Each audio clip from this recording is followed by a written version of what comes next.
Hey guys, it's Melanie and I'm going into work a little bit late today because the roads are really icy.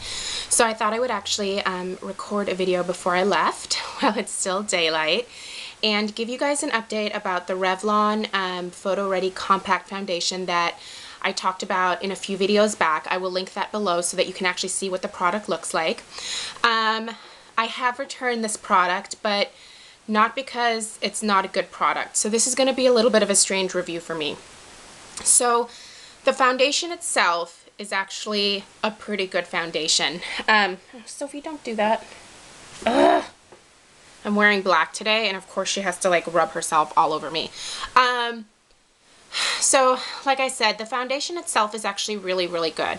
The problem that I had with it is that my face, as you guys have heard in many videos from me, is really oily, and so I have to use Milk of Magnesia on my face every single day as a primer because otherwise my makeup will literally slide off of my face within a matter of 2 hours of putting it on. So I cannot go without the Milk of Magnesia unless I want to literally blot once an hour. So it's pretty bad. So when I put the PhotoReady foundation on with the Milk of Magnesia underneath, the foundation just didn't like apply to my face very smoothly.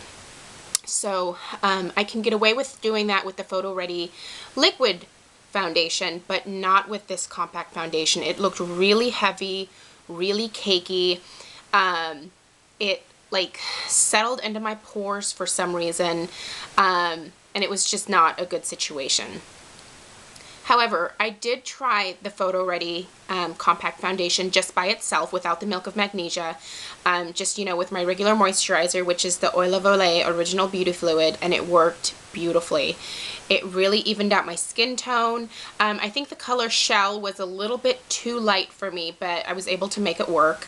It applied really smoothly. It didn't really settle into my pores. It left a beautiful finish. It definitely went from a cream foundation to very much a powder type finish. It looked good. It felt good. However, within a matter of an hour and a half, 2 hours, I had to blot my face because my oil was coming through and it was causing the foundation to separate and just literally slide off of my face. So there's fur everywhere. That just was not a good fit for me. The foundation didn't settle into the, I don't have a ton of fine lines around my eyes, but I do have some. It didn't settle into those fine lines. It felt really good on my face too, and so I was really bummed that it didn't work out. There was just no way that I would keep a product that I couldn't use because it was kind of expensive. I think I paid $14 for it. So I think that the PhotoReady Compact Foundation is a really good fit for somebody who has probably normal to combination skin, somebody who doesn't need to use like a major oil control primer like I do. Not that Milk of Magnesia is like some kind of official primer that every oily girl uses, but it just works really well for me, so that's what I have to use. I think that it would work well for somebody who, you know, just wants a really quick way to apply their foundation in the morning. The one thing I will tell you is that it is almost impossible to apply this foundation with a brush.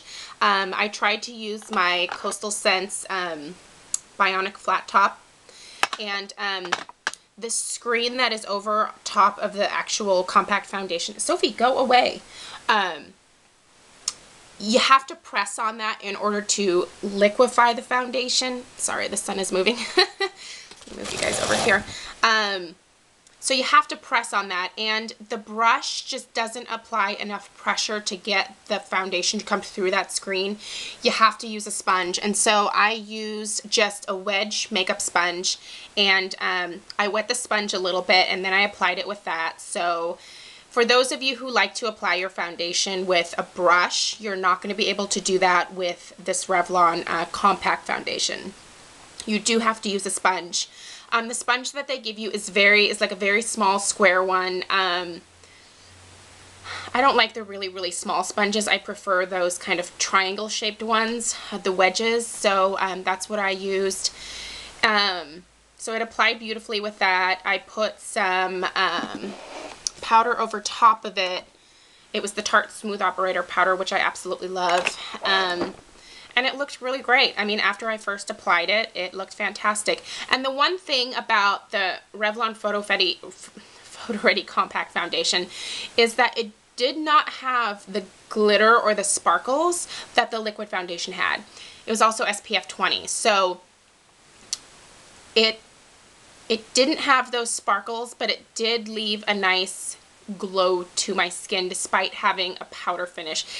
This is a really, really weird foundation to explain because in a lot of ways it's like the PhotoReady in that the finish is very similar in that it photographs well, it applies really easily, but it's different in that it doesn't have the sparkles that the liquid foundation has, and you cannot apply it with a brush at all. So yeah.